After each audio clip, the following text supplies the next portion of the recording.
Assalamualaikum warahmatullahi wabarakatuh. Selamat datang kembali di YouTube channel Lei Susilawati.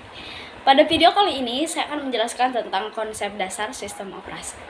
Sebelumnya saya akan perkenalkan diri terlebih dahulu. Nama saya Ei Susilawati, NIM saya 311910084. Definisi sistem operasi. Sistem operasi atau operating system merupakan perangkat lunak pada komputer yang mengelola perangkat keras dan menyediakan layanan basis untuk program aplikasi dan bertindak sebagai perantara antara user dengan perangkat keras.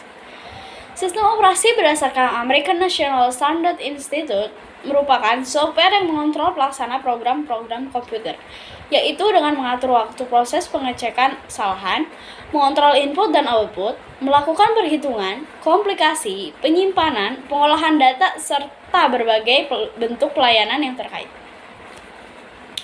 Dapat dikabarkan bahwa sistem operasi merupakan sebuah syarat mutlak yang diperlukan untuk mengoperasikan sebuah komputer.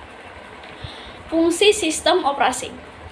Pada dasarnya, sistem operasi memiliki 4 komponen utama, yaitu hardware, program aplikasi, sistem operasi, dan user.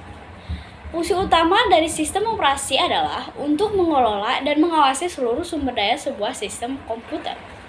Dan beberapa fungsi lainnya yaitu 1. Mengelola sumber daya dan mengendalikan perangkat lunak baik sistem maupun aplikasi yang sedang menjalankan perintah. Yang kedua, melakukan persiapan agar software dapat berkomunikasi dengan hardware secara konsisten dan stabil. Yang ketiga, mengelola data pengendalian terhadap data I/O. Yang keempat, menerjemahkan perintah dari user agar dapat dijalankan oleh komputer. Yang kelima, menyediakan layanan. Tugas utama sistem operasi.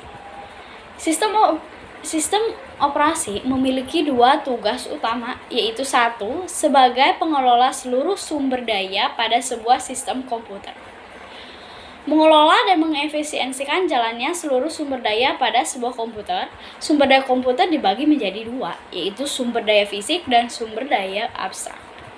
Yang kedua, sebagai penyedia layanan.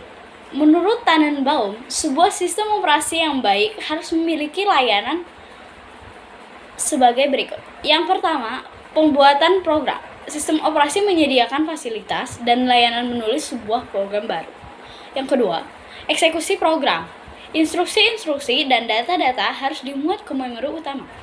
Perangkat-perangkat I/O dan file harus diinisialisasi serta mempersiapkan sumber daya. Yang ketiga, pengaksesan I/O device. Sistem operasi menyederhanakan sejumlah instruksi dan sinyal kendali yang rumit agar pemrograman dapat berpikir sederhana dan perangkat pun dapat beroperasi. Yang keempat, pengaksesan terkendali terhadap berkas.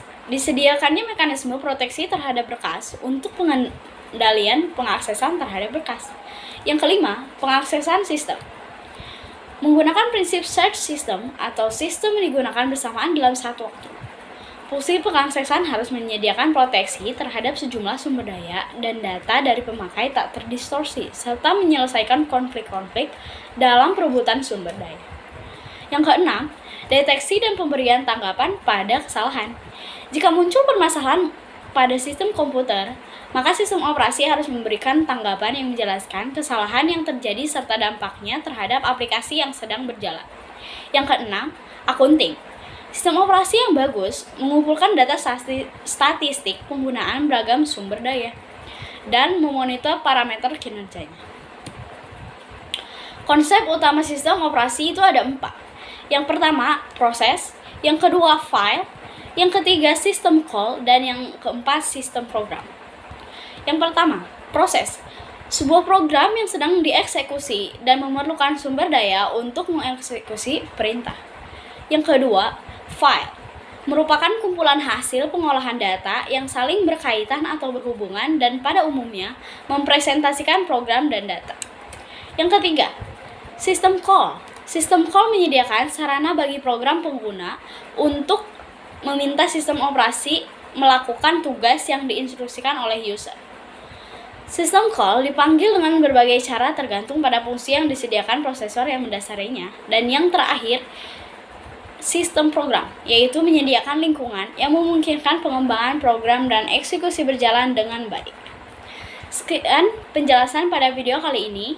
Mohon maaf apabila banyak kesalahan dan kekurangan. Wassalamualaikum warahmatullahi wabarakatuh.